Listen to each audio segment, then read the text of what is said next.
We are students of the art of play, And we do this show called The Art of Play. a show for the players who ask why. I'm Vi. And I'm Gaia. Hey, Gaia. New year, new you. What's our topic for today? So for today's topic, I wanted to go back to something that we haven't really touched on since the previous season and talk a bit about board games. Oh, an ancient topic. An ancient topic. If anybody's listening had listened to our first season prior, you might recall that we had a guest on to talk about good board game design. And in this series about hardware, it's quite difficult for us to talk about the hardware of a board game because the hardware of a board game is cardboard, plastic, metal. Yeah. So we were only metal if you're lucky, though. only metal if you're lucky. Cardboard and if you have a plastic. fortune for your Yeah. budget. So the idea for this episode, and following off of our favorite source, Extra Credits, that we always reference, they released a video 2 days ago on this. We're going to talk about the storefronts and the environments for playing board games. Now, this is a topic that means as much for video games as it does for board games, but the difference for video games is you use your online store and then call your friends on Discord. Yeah. And that is pretty much it. Yeah, I don't think anyone has done... I haven't done like a basement hang with somebody playing multiplayer in the same space in a while. I only really do that for Mario Kart and Mario Party. Yeah. And that's about it. Well, and those tend to be like peripheral to another gathering. Yeah. Right? So for today's episode, I felt that the environment for board games is kind of one of the most important things about board games. Meeting people in person, going to a board game cafe, being in the back room of your local comic book shop playing, I don't know, Magic the Gathering, or having your friends over to play Catan while having tea or coffee, right? I've done all three of these quite recently, actually. Yeah. Catan slaps. It does. So I felt like this would be a really good topic after I seen Extra Credits talk about it. Yeah. I feel like this is something that doesn't get talked about as much as often. Everyone talks about it as board game stores are dying. Every time you hear this topic, you hear the board game store is dying, the comic book store is dying, everything's online. Board games will be no more. Like I see those articles all the time. Yeah. I'm seeing them less now with the boom of D&D, the D&D movie, Baldur's Gate 3 renewing its popularity. But constantly when I hear about these board game stores, I hear that they're going to die, that they're not going to be around in 10 years. Yeah. And I've seen articles from 2014 saying board game stores would not be here in 10 years. Yeah. It is 2024. 2024. Board game stores are still here. Yeah. My birthday, in a few days at the time of this recording and at the time of this releasing on radio, sorry. Sorry, I'm being distracting. Yeah, but for it releasing on radio, we're meeting up at a board game store for this. So I thought this would be something interesting to talk about. So before we begin with the actual theory and discussion and stories and the roadmaps, I know we both wanted to give a shout out to some local stores here in Fredericton that we wish to give a plus to. This is not the station or even the show sponsoring them or supporting them. This is we as people saying these are stores that we know about in our local region and you listening should go check out. So I'll turn this over to you, Vi. All right, so I've just got a list here. So we've got Endeavors, Unplugged, Strange Adventures, Gamezilla, The Comic Hunter, and a new one for Gaia and I that we didn't know about, Monkey Mountain, apparently. Yeah, I found it in my Google searches. It looks to be in the local Fredericton region, like all these others, and it seems to be a kid-focused store from what I can tell. And it's everything in that store is monkey-themed. That tracks. Yeah. Yeah. So these are some of my favorite stores in Fredericton. I know you're a fan of Endeavors, Vi. And here's the thing about Endeavors. So board games, for sure. They have them. You want them, they got them. Most definitely. They've got... I bought Christmas gifts there for people. I bought Christmas gifts there for people. They've got dice, they've got the D&D books, they've got all the stuff. They are also a very high-end art supply store. And they do calligraphy equipment too. Equipment? Yeah, tools, Utensils? equipment. Yeah. Paraphernalia. So when I go in there, I will be trapped for an hour and a half because I'll have to do, I need paint. And what about a new paintbrush? And what if I won't get a new pen? And then board games. And then board games. And then board games and D&D stuff. And it's a big old trap. Yeah, and one of my favorites from this list, this was the second one in the list, though it was my original first, is Unplugged. Unplugged is a local board game cafe rather than a board game store, meaning its primary business model is food, generally for profits at least. Yeah. You go in and get drinks. My favorite thing is the coffee milkshake they have, as well as bar-styled or pub-style food.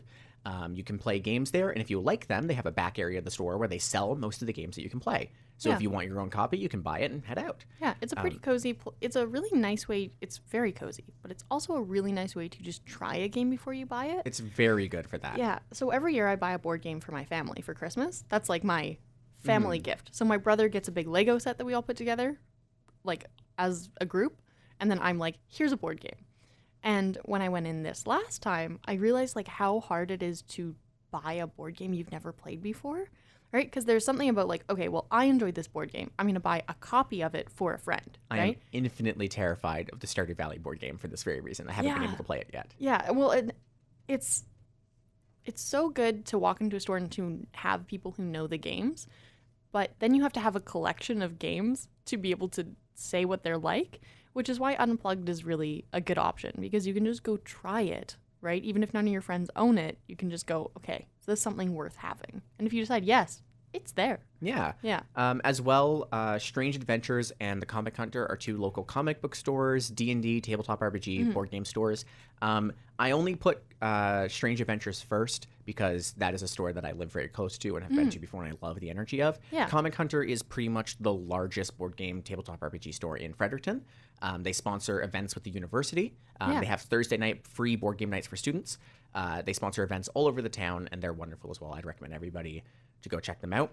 Gamezilla I've been to. They're more of a used game, used card store in their more focus. Again, huge fan of them. They're especially good if you're looking at, from my memory, I think it was like miniatures and cards are the two big ones, like trading cards.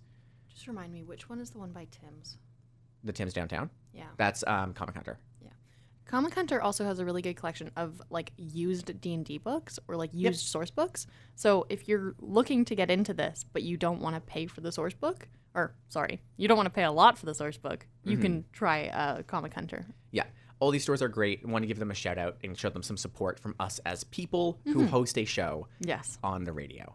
So let's talk about what today's episode is going to look like. I really just want to talk about the history of board game and tabletop and card stores. Excellent. So we're going to be doing kind of a temporal, chronological, I guess, background of it. I always use the word temporal. I don't know why.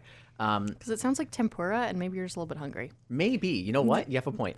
So we're going to be starting off kind of continuing this discussion with a bit of a summary about board game stores.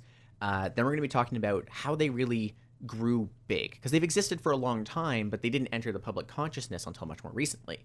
We're then going to be talking about the board game cafe as just a concept. I think a wonderful concept that we'll get into. We're going to talk about how these board game stores started to struggle. I titled this section "The Downfall" in my notes, which I think is cool. Excellent. And then especially post-COVID, I have a section called "The Rebirth," which would be how board game stores are doing today, how they're growing in size and popularity, and why they are seeing major success today. Yeah. Because they are very successful. We're seeing more of them open than closed in general, and we're seeing them do quite well. So why? And that's how we're going to be ending the episode, is asking why and trying to get an answer. There's actually not as much conclusive research in this topic, but we're going to try to get an answer. Yeah, as with many developing things, like any of the gaming world, there isn't ever a one answer to something. Yeah, exactly. So as a summary, let's get a concrete idea of what we mean when we say board game store. Because when I say board game store, people might think Toys R Us, Walmart, or big retail stores. Right. And we're not. No. That is not part of our definition. We are talking about the niche stores that are doing tabletop gaming, right? They might be like stores that specialize in like Warhammer or stores that specialize in like Dungeons and Dragons and tabletop RPGs, or specifically board games or any mixture of any of that. Yeah, you can think of them as hobbyist stores, something that is specialized in the field of card games, board games, TTRPGs, trading cards, and because these things go together, we're including comic books as well.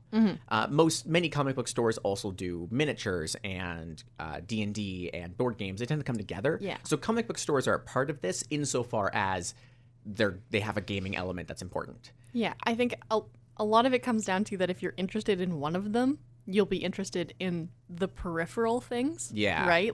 Or people in those peripherals might be interested in your region as well. Yeah, exactly. So they tend to just diversify their stock just to make sure they cover all the bases. But actually, as a question for you, Vi, kind of for the audience to hear, why shouldn't we include a store like Toys R Us?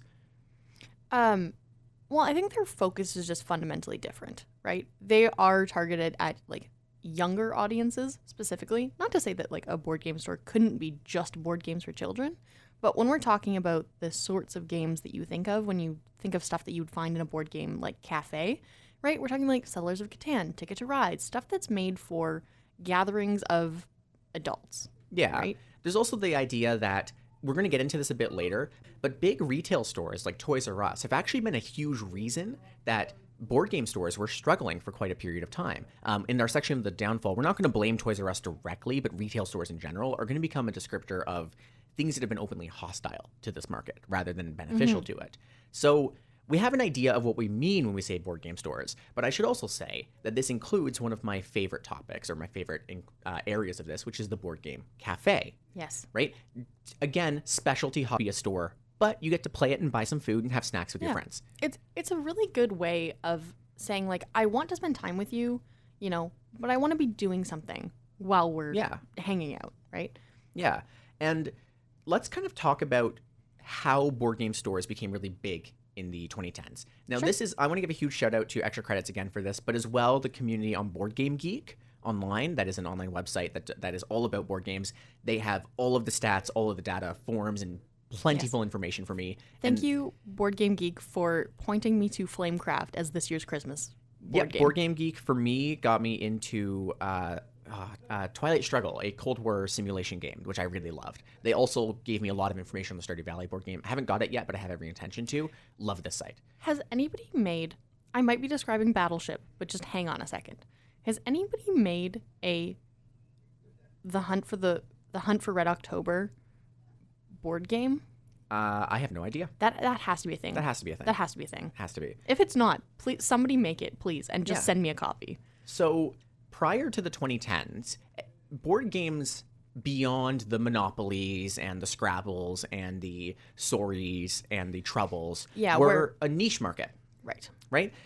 People who played these board games, who played TTRPGs, who played D&D were in like specialists, geeks, nerds. I don't want to say social outcasts, but generally speaking, they weren't socially normalized yet.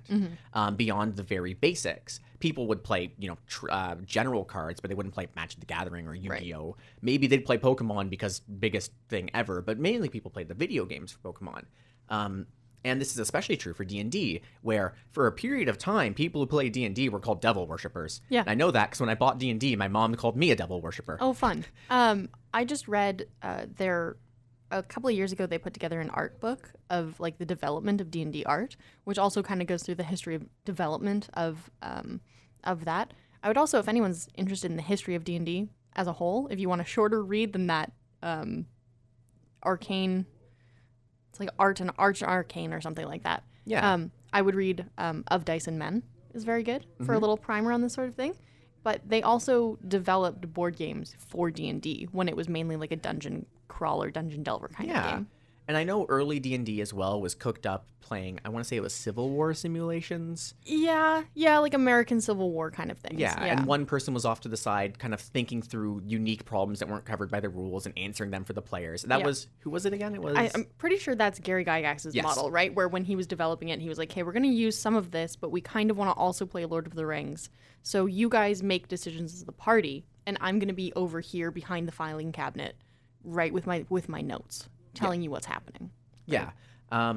So you can imagine as a listener, even as us talking, that is still a very niche thing. Like Civil War reenactment games are extremely niche. Yeah. They're still probably not really publicly accepted in the same way. It falls into the same. What's so funny to me is there's these like kind of two camps in my mind of like the younger kind of nerdy geeky stuff of like D&D, tabletop gaming and all of that, and like video games feels very similar in a lot of ways to old men who are very interested in particular like eras of history. Yep. And I'm going to put myself in both. I'm going to put myself on blast here and put myself in both camps. Me and the Napoleonic Wars and the Age of Sail. But yeah, there is something to be said for like people who are interested in like being very specifically knowledgeable. Thank you. People who are interested in being very specifically knowledgeable in particular things tend to like that sort of stuff. Yeah. Right? They like the hypothetical of, I know lots of stuff about that era or that topic. What do we do to sort of simulate that? Yeah.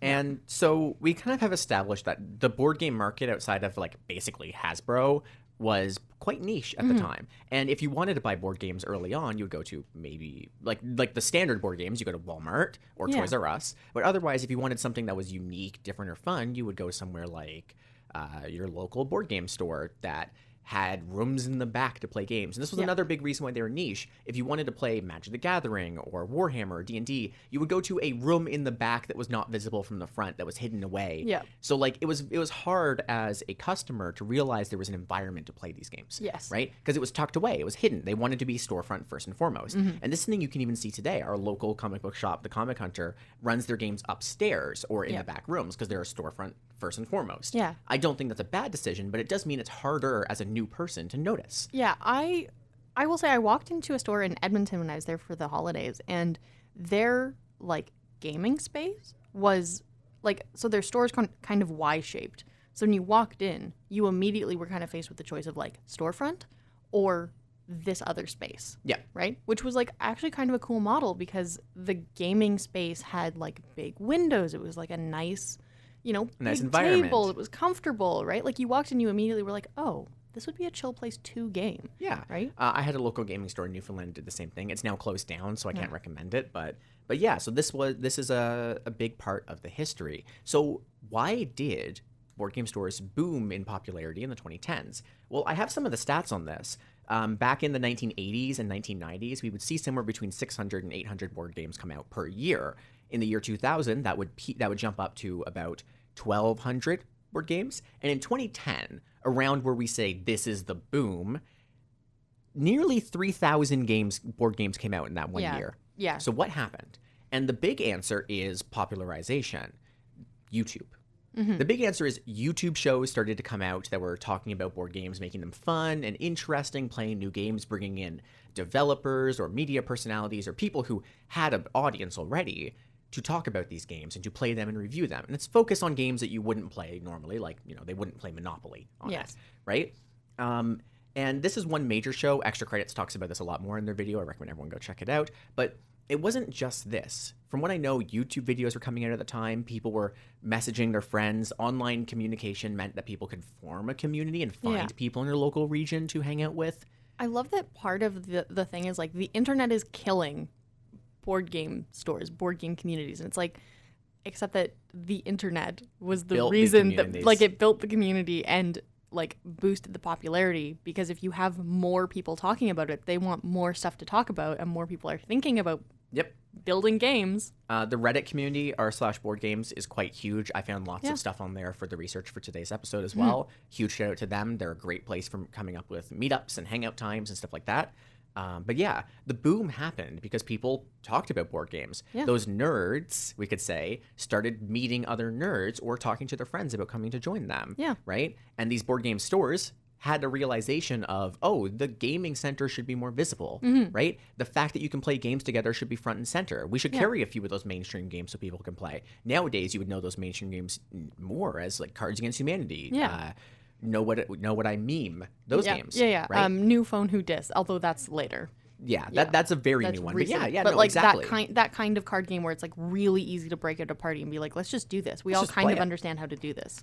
So these stores started to focus on these elements, and more importantly, other games such as Magic the Gathering became big. Warhammer started to become big, and D&D started to have its renaissance. This would be when 5e first came out, and 5e was a huge boom in D&D, especially early on, where lots of players started to be able to access this medium.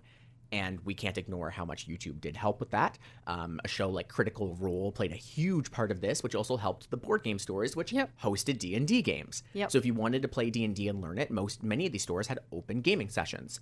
But there's one more big thing that helped board games grow, and that was the Board Game Cafe. Now, think about this for a second. You want to meet up with a group of friends and try out a game you've never played before. And you don't want to spend $70 to play it, so you'll go, play it somewhere where there's an open space. But you're going to get hungry and thirsty. So what if that place sold espresso and nachos and pizza? Guys' go-to snacks. Well, like group snacks, right? Sorry, I just like the first thing you thought about was espresso. You went... Not just like coffee-related drinks. You were like, espresso? Well, cafes nachos. Espresso, right? But they serve like specialty drinks and specialty snacks. You can get milkshakes, you can get smoothies, you can get alcohol, depending on the place, right? like, your friend group will get hungry and thirsty, and if you have access to food Yeah. for a reasonable price, It is all the comforts of home without having to do any of the cleanup or buy the game. or buy the game. Yeah. It's weird because this is one of those things where now that we think about it, we're like, this makes perfect sense. Yeah. Food and games. Right. But board game cafes weren't really a big thing until the 2010s, the early 2010s, from what I'm aware of at least. Well, that would make sense if you get games that are actually good and playable, right? No one wants Yeah. to go to a cafe and play Monopoly. Yeah. Right. So we see an explosion in attention on these games. We see an explosion in the number of games that come out. And then we see board game cafes popping up where you can play them like a library with a cafe in it. Yeah. Right? It makes full sense that these things would come back to back. It's the chapter Starbucks model, but different. But games. Yes. It's chapter Starbucks, but games and Yes. one business. But I quite love the board game cafe as a concept.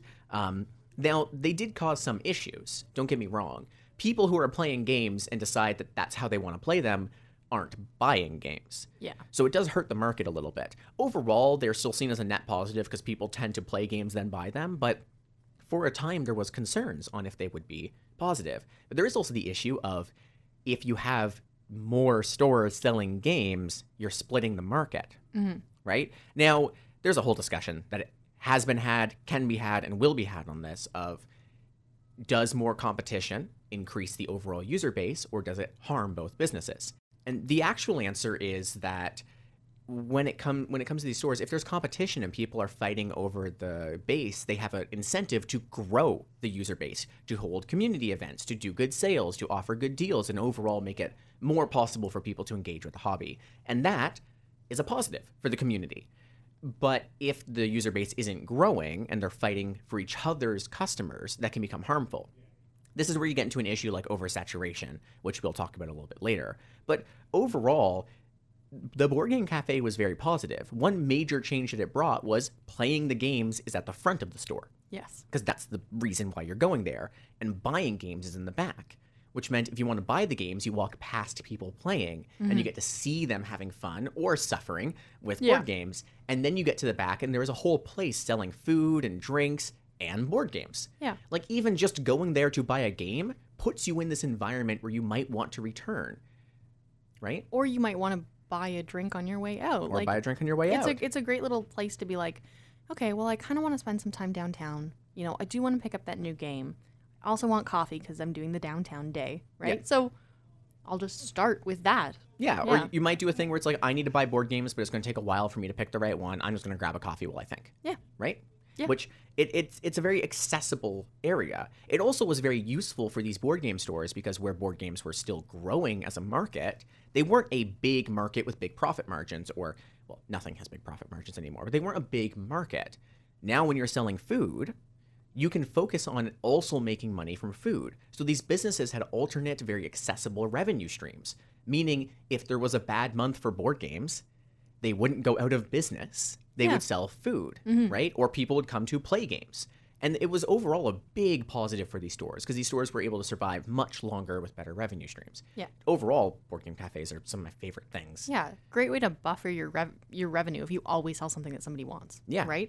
And it fluctuates based on whatever people are thinking about. Yeah, Yeah. it especially means during the holidays you have an even bigger market because you don't just Yeah. have the holiday gift market, you have the holiday meetup market. Yes. Which my friend group over the holidays did go to a board game cafe to play, and it was great. I had a coffee milkshake, and then I convinced one of my friends to get a coffee milkshake.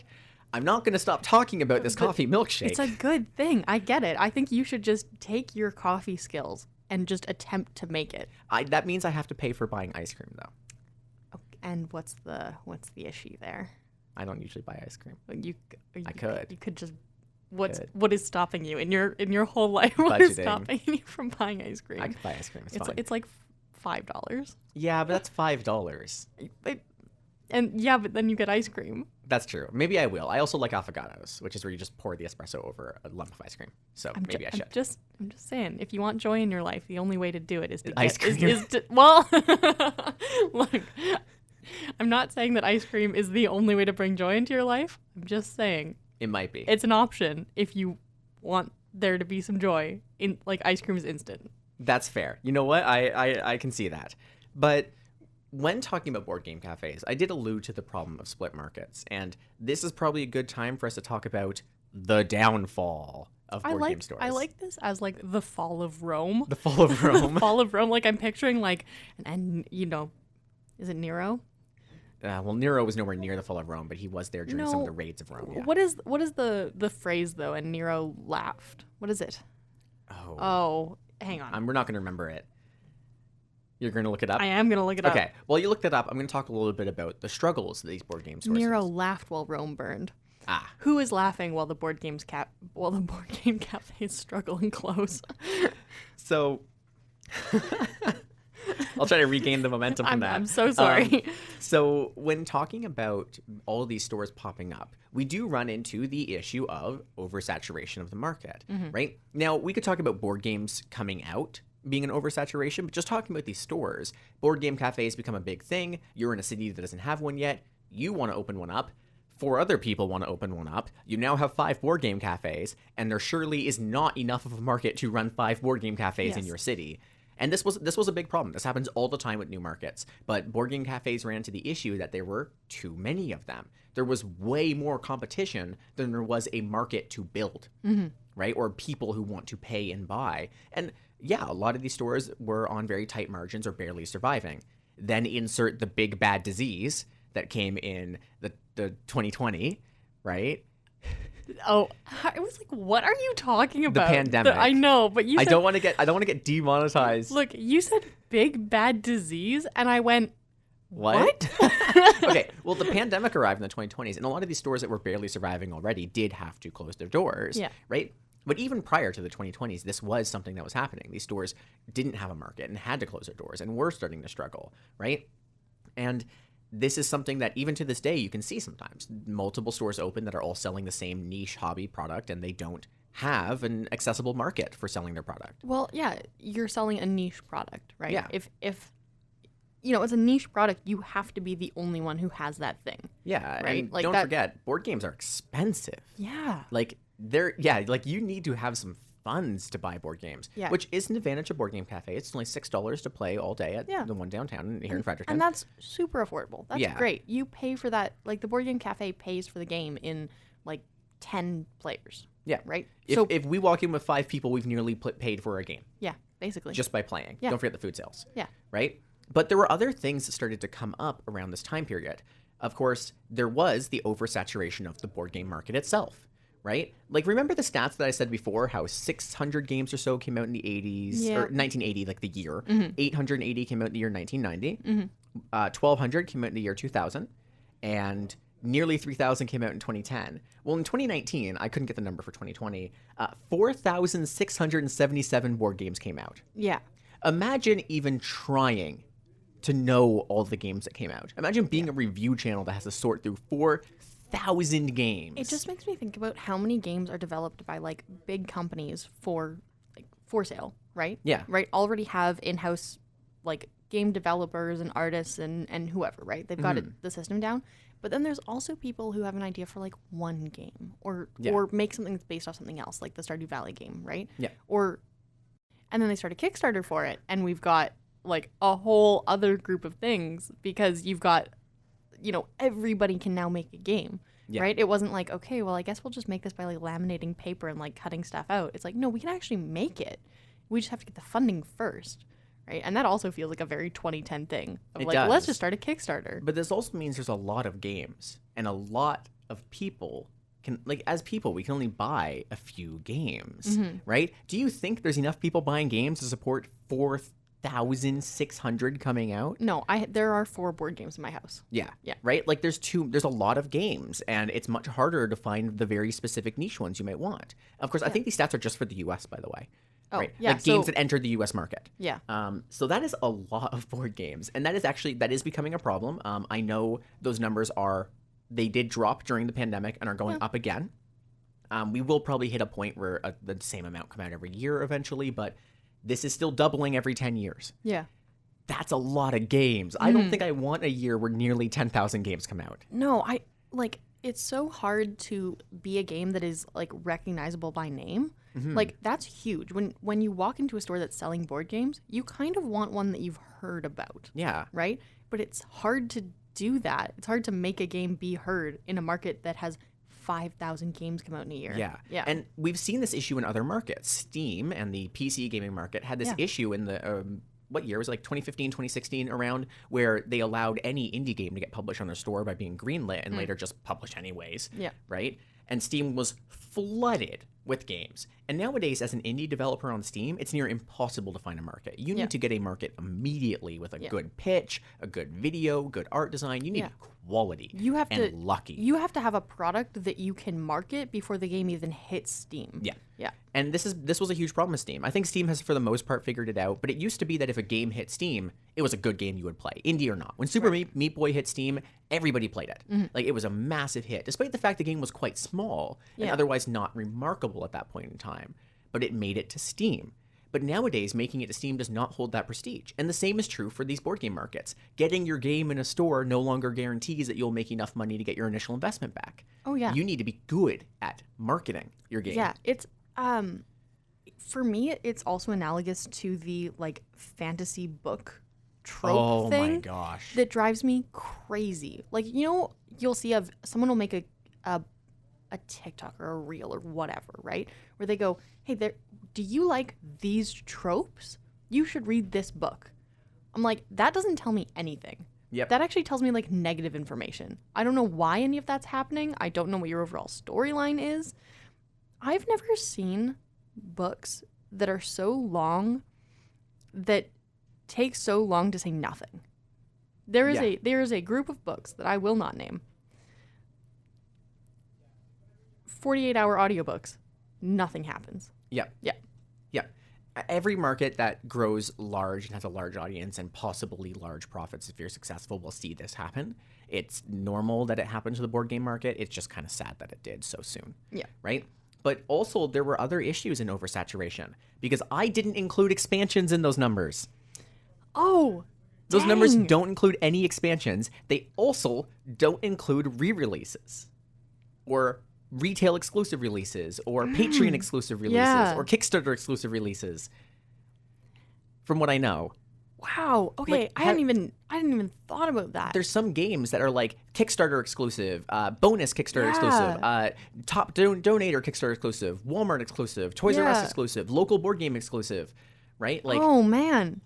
Like, think about how many Cards Against Humanity versions there are. I was actually thinking about Ticket to Ride expansions, right? Because my family got into this because we played the two big games, right? We played Catan and we played Ticket to Ride. Yeah. And they have so many expansions. We played so much Ticket to Ride that we bought. So we had the like American one. Yeah. Right. And then we bought the Europe one. And then we bought expansions to both of those. And then there's the Asia one. Yeah, we didn't do the Asia one because we had played so much Ticket to Ride that we'd break it out and you knew from the draw, like you knew from your cards who was going to win. Yeah. And then it was like, okay, well, we don't actually need to play that. And then they have like the Texas version or whatever, like specific regional versions now. It's like there's so many expansions, right? So not only is it oversaturated with new games, it's oversaturated with the same games.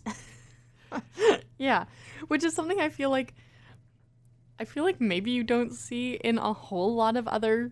Oh, I mean, like, DLC for games was a huge problem too. I'm like video games and board games. I think are kind of the only place you see like re-releases and expansions. Like actually, I see to the this market. in the book market on a lower degree. I see that Yeah, like that's fair. new extra chapter, new epilogue, new bonus content. Yeah, right. yeah. I see this all the time. Yeah, and the base book plus a short story. Yeah. Yeah. And you might have noticed I mentioned retail exclusives. So let's talk about retail stores. Now, within the gaming market, one of the most hostile things, in my opinion, that has arrived is the big box retail store. Because what do they do? A store like, let's not name names, a big retail store that's already known for selling games or selling electronics or selling equipment or just everything appears and says, we will bulk buy 100,000 copies of your game if you give us an overall 20% discount. And then they give that discount to the buyers. So you go to your local hobbyist store and the game is $80, and then you go to Walmart or another big box store and the game is $65. Mm-hmm. Where are you going to buy the game? Oh, lower price, right? Yeah, Walmart. You're going to go to Walmart. And this is actually something that companies like, is it Creative Assembly, the guys who make Warhammer? It could be. Yeah. The guys who make Warhammer would do this. They would start selling Warhammer to local stores and give them a discount and make it a good deal. The store would start selling Warhammer and focus more and more and more on it because their sales would go up. And then when their store is mostly Warhammer or Magic the Gathering, Creative Assembly would appear or their parent company or whoever it was and open their own store and give discounts Yeah. and stop giving discounts to the local store. And the local store would crumble. This is the Amazon thing of looking at where, like, if you list a product on Amazon Marketplace and you're the one selling it and they notice that that's selling really well, they'll list their own product at Slightly a lower cheaper. price. Yeah. This is actually a huge issue with Magic the Gathering as well. In general, Magic the Gathering was a huge revenue source for a lot of these stores. And then Magic the Gathering Arena came out online, where the expansions were super cheap. You didn't need to buy physical cards. You didn't have to randomize as much. And Magic the Gathering sales in store crumbled, just fell apart. And many of these stores, their primary revenue base was Magic the Gathering. Yeah. Right? Or other TT or collectible card games, right? CCGs, I think they're called. Right? Like their revenue streams would crumble. It happened with Warhammer. It happens with, actually, it even happened with D&D to some non-zero degree. I found a post on Reddit saying Wizards of the Coast is the most hostile thing to the gaming market. That was what it was titled. Now, I can't say if I agree or not, but people feel this way. There are a non-zero number of people who feel that these companies are causing direct harm to the market by their decisions. That's right? fair. I think that's a fair assessment of anything that has big corporations involved, which frankly is everything. Not to mention that these companies have enough sway and enough of a market to do a exclusivity contract that the game can only be released in this store for the first 3 months. Right? This is common in the video game market. You see a game is exclusive to the PlayStation for 2 years. Final Fantasy did it. Hell, my favorite game series, Persona, was exclusive to the PlayStation for, I think it was like a 5-year contract or some very large number. Yeah, that's huge. Right? Like whole game consoles have lived and died in 5 years. Yeah, I pretty much pre-ordered Persona 5 on PC, and by that point in time, there was no player base left on PlayStation. Yeah. Which was fine by me. I didn't care. It was still one of my favorite games of all time. Yeah, you were in it for the game, not the community. Yeah. Yeah. But there was that's the thing where you're like, well, maybe I'll get a PS5 because I really want to play the game when it's popular, when everybody else is playing it. Though exclusives in the video game market are dying out, this is still a problem in the board game market. But there are even more problems the board game market has been facing. For example... Poor board game market. Yeah. The other thing is the pandemic mixed with online services, right? Yeah. Like, I can play board games using Tabletop Simulator, a game on Steam that simulates tabletop games with my friends, right? I can play Magic the Gathering Arena. I can play the various Yu-Gi-Oh games, right? I can use Roll20 and D&D Beyond to play my D&D games, right? Or other virtual tabletops, right? Whatever the correct acronym for them is, right? I can play, like, there are online ways to play Cards Against Humanity and online ways to play most other card games. So why would I go buy them at a game shop for triple the price?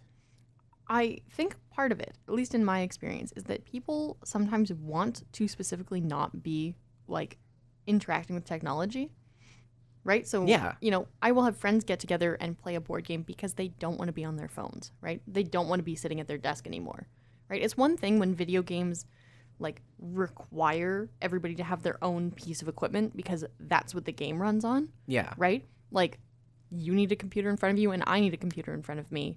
And we may as well just do that at our own homes where we have, like, setups that are personalized and comfortable, right? Like, we'll just do that. I know there's the issue now where I'm going to be moving for grad school soon. And with all my friends here, I'm going to have to engage with them online. Yeah. I have no choice. It's going to be, like, your one option. Yeah. Right? Though for many of these companies that make board games and many of the small developers, they just released an online version. Yeah. Right? Twilight Struggle did it. Armello was originally built for that purpose, and they just only did an online version. Yeah. But for our local stores that we want to support, that's not realistic, especially over the pandemic where you couldn't meet in person. Yeah, exactly.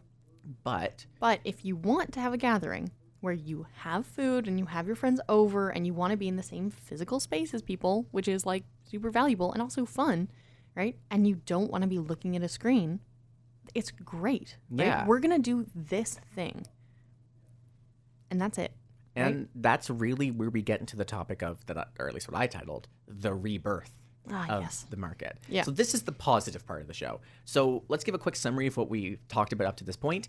Video games, or not video games, sorry, board game stores are a thing that were niche and relatively for a very specific market for a long time. You could say the same thing about video games. I could, but focusing on board games, they were niche for a long time, and these stores were generally quite small, hobbyist stores that were very expensive, right? Around the 2010s, when the internet became huge for people, these stores saw an influx of attention. Board games saw an influx of people talking about them online, and people were going out to buy them, coming to stores, doing game nights. The board game cafe hits, and everything explodes in popularity, right? There are game nights all the time. Your local stores are hosting events you can go to, and you can go play games relatively easily. Is there something to be said for when people tend to do things? Because a board game cafe to me is like, you either do it after dinner, right, as an activity, on like a chill night, right? Because that's when you would like, oh, we're going there and we'll have a couple of drinks while we do that, right? Whereas video gaming tends to be like a later night thing. Yeah, there is something to be said about that. I also know like our local board game cafe, I think, is closed on Mondays and Tuesdays. Yeah. Right? Because who goes out to play board games on Mondays and Tuesday nights if you're working? No like, one. Yeah. Let's be real. I'm opening their hours now. Yeah, Monday and Tuesday they're closed, but they're open on the weekends for full hours, like 12 to 11 p.m. Yeah. Right? So there is something to be said about hours, but generally speaking, the board game cafe appeared, the market boomed even harder, and the profit margins were more accessible. People had more ways of earning money in this market, so the businesses were more successful, sold more products, and were able to actually be cheaper to access, right? Then we see the market getting oversaturated. We see big box stores trying to get involved. We see the pandemic hit. We see Amazon and other online stores hit, and we see the internet. To quote the extra credits video, we see internet killed the board game store. Yeah. Right? But as I said before, people predicted board game stores would be dead by 2024, and they are currently booming. We're seeing more and more of them open right now. So what happened? I'm going to hazard a guess. I expect that you fully considered this. I think it's part of the post-COVID thing where there were a lot of years where we were like, I guess I'll just be sitting inside, and everybody bought the Nintendo Switch and invested in PCs and stuff because that's what you were doing with your spare time, right? Yep. Was being Gaming. in your house. Yeah, gaming, right? So someone being like, okay, I've had enough of that. I would like to see my friends, and we would all like to sit in the same space in a comfy spot outside that isn't in the house. Yep. And people are like, oh, board game cafe. Yep. Yeah. That was a big part of it. And I think now there's no easy way to confirm or deny this as the studies are still happening. People are still doing research, but that does appear to be a big part of it. People don't want to be stuffed up anymore. I find prior to COVID, I had a relatively solid eating out budget that I would use. During COVID, I didn't use it at all and it got redirected. Yeah. Post-COVID, that budget is significantly larger than it was pre-COVID. Yes. I now have a big appreciation for that. Yeah, it's crazy how much of a difference that, like, you know what, I'm going to go out on Friday makes to your whole week. Yeah, like my parents just sent me, full disclosure, my parents sent me like $100 for my birthday. Wicked. And my first thought was, I could spend this to go out with my friends. Yeah. And I don't drink. I don't go out with people in that way. Yep. But now I'm like, board game store? Yeah. It's not about the going out. It's about the being out friends. with your friends. Yeah. But there's other aspects of this too. D&D has been working really hard to build its image. And we talked about the time it messed up with the Wizards of the Coast. What was the ruling on last year that was very upsetting from Wizards of the Coast? Oh. I think it was involving user-made content. Oh my goodness. We did an episode on this. We did an episode on the Unity version of it when Unity did it. No, didn't we also do one when that whole thing was releasing? They came out in the same episode, but Unity was the focus. Oh. Yeah. But Wizards of the Coast, I think they were trying to force monetize user content so they earn profit from it or something. Yeah, and there was also a question about, like, because we were concerned about, like, shows that, you know, played the games and that was their show, right? Like stuff like Critical Role and things like that. Yes, it was the content control issue. It was like, okay, if we play your game, do we now owe you money? Or if we're not monetized, do we still owe you money? Yeah. Like, right. There was that discussion. But D&D has been working really hard to build up its image and build up its popularity. We saw the D&D movie come out, which was actually quite a big success from what I've heard. Yeah. I didn't see it myself, but I heard that it was successful monetarily. I mean, if you're asking me as a film critic, it was okay. Yeah, it was. It was a movie. But I think monetarily it did quite well, and people were overall happy with it. Yeah. Right? We see Baldur's Gate 3 come out, which is Game of the Year. It has won Game of the Year for 2023. It's massive. So good. I've been playing it finally. Yes. I can say on the show I have been playing it. It's great. I love it. It deserves Game of the Year. I see why. Right? Yeah. Is it?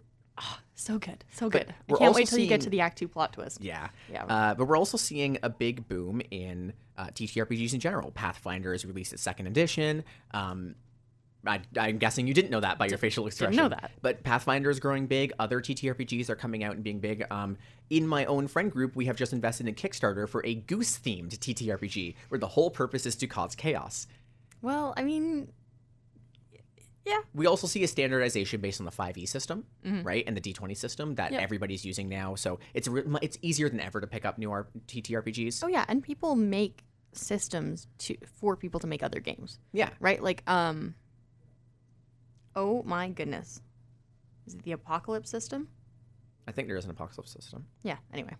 Yeah, but there's tons of systems out there, but they're becoming standardized. We're getting a smaller number of systems that people build upon rather than make their own, and that's huge for making the game market more accessible. Totally. You don't have to relearn all the rules. You just get to play a different game with the same rules. Yeah. Wizards of the Coast, D&D, and other companies have also been doing starter sets and more accessible ways to access their game, and that has been wonderful, right? It's made it so much easier for us to make use of, to play their games and to buy their content, right? They're also selling smaller, more cheaper, accessible content as well, which is massive because I don't want to pay $80 for Tasha's Guide to Everything. Yeah, and right? and I Actually, just want to say that, like, as editions get simpler, I think sometimes we lose some of the things that made games like kind of make sense, right? Like playing with my dad, who's a second edition gamer and like second edition DM.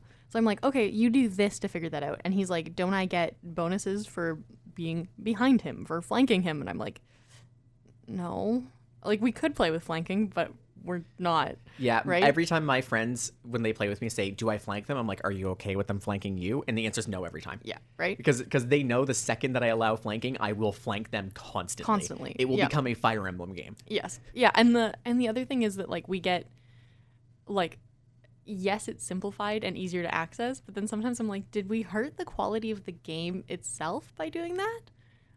Maybe yes, maybe sometimes, no. Quite often in like the 5e system, you can always add in that complexity again, right? It's not in the official rule book; it's usually in some side book. But there's people who work on adding that complexity back if you want it. Yeah, and I think that's a wonderful thing about the mainstreaming. You can just do it as a house rule, right? Yeah, like I mean, I think I went back works, to implement the second edition or AD&D Trebuchet and Siege rules. Because I needed a siege portion of a campaign I was planning. Never ran it, but at the end of the day, I did go look. Right. And that was really cool. My dad pointed out to me that ability checks don't make sense in 5th edition, and I haven't been able to stop thinking about it. Because it's like you get incrementally better, but you're always rolling against, like, the same DC. So you're not actually getting that much better at stuff. And his thing was like, well, when you're a high-level 2nd edition character, you should know that you'll succeed against a strength check. Because you roll your modifier against your strength score, right? So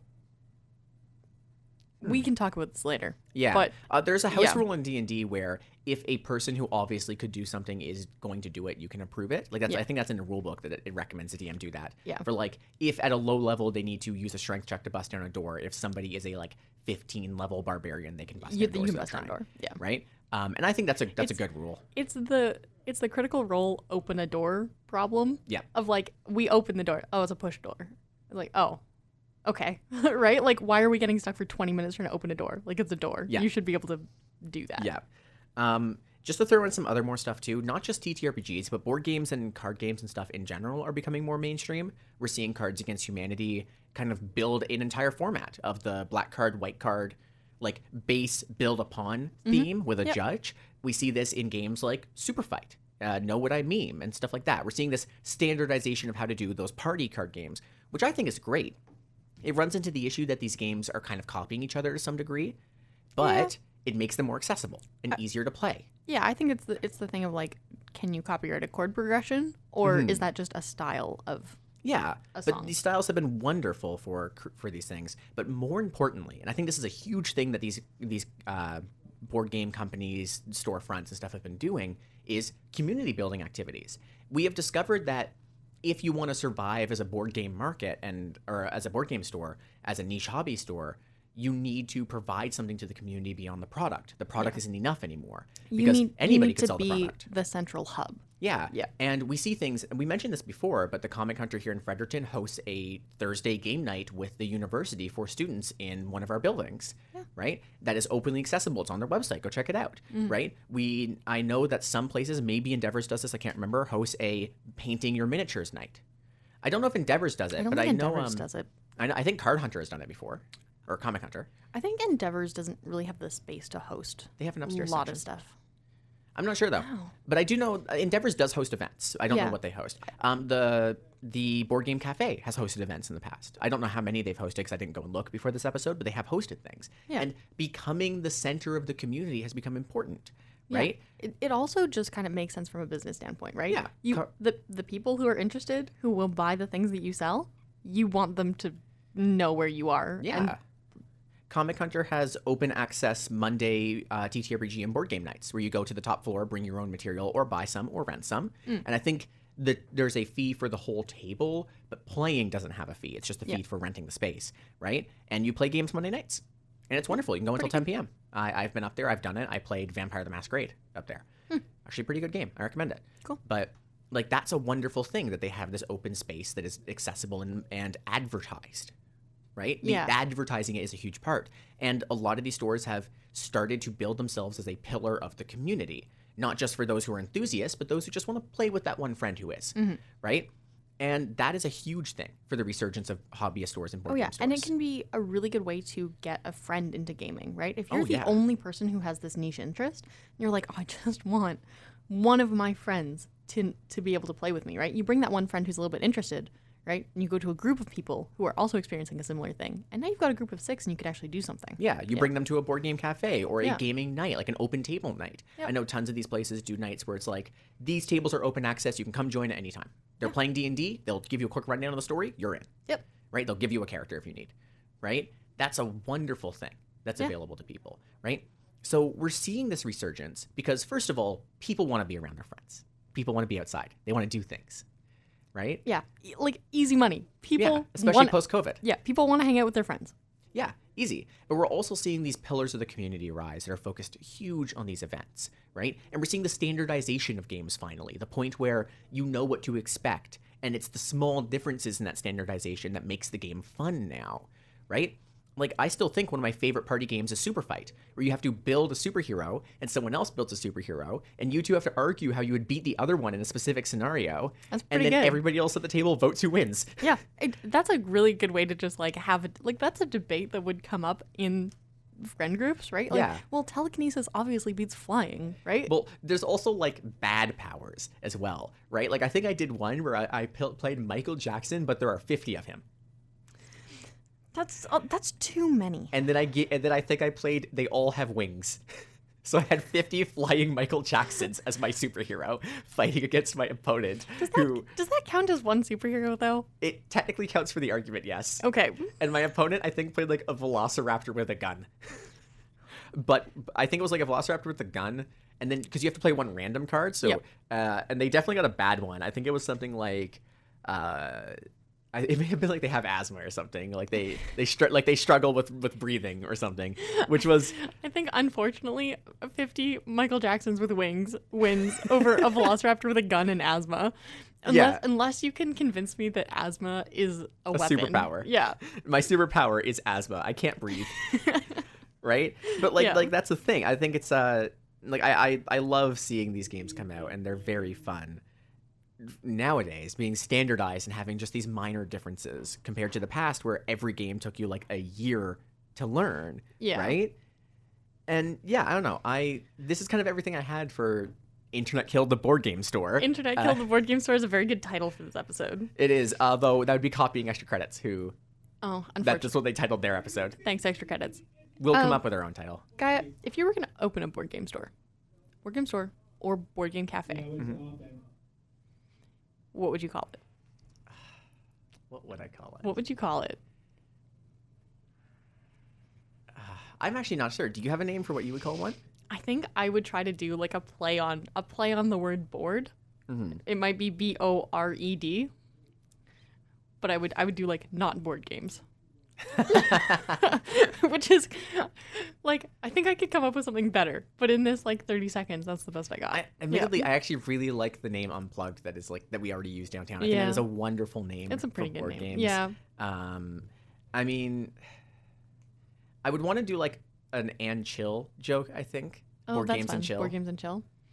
I was just thinking that you could call it something a little bit more vague, like the living room floor. Ooh, right? The Like- living room floor is a really good name. Copyright me. 2024. Color Me 2024 board game floor. The living room floor, because I'm just trying to think of like where would you play? Where do you play board games? I was like, usually the living room floor. I usually do the dining table. Well, dining table sometimes has stuff on it. The dining table is actually not a terrible name either, especially if you're doing a board game cafe. Yeah, or just like the kitchen table is pretty good too. Yeah. Yeah. Or like dining table games. Dining table games is actually pretty good. That's a pretty good name, actually. That was actually pretty That's good. I like that one a lot. I Well- do like the image of living room floor because that feels like kids in the basement. It does. Right. That's true. I like both of those. Yeah. But that's everything we have about the board game store. Yay. So, any other comments from you, Vi, before we go? Thanks, extra credits. Thanks, Chris. And thank you, the listener, for listening to this episode all the way through. I know Yep. this has been a long one with a lot of chronological history, but thank you so much for joining us today. Yep. First episode of 2024. And We're we back. hope there's many more. Stronger than ever. Anyways, I've been Gaia, I've been Vi. and we'll see you next time. Bye. And that's it for today's episode. But what if you wanted to listen to more?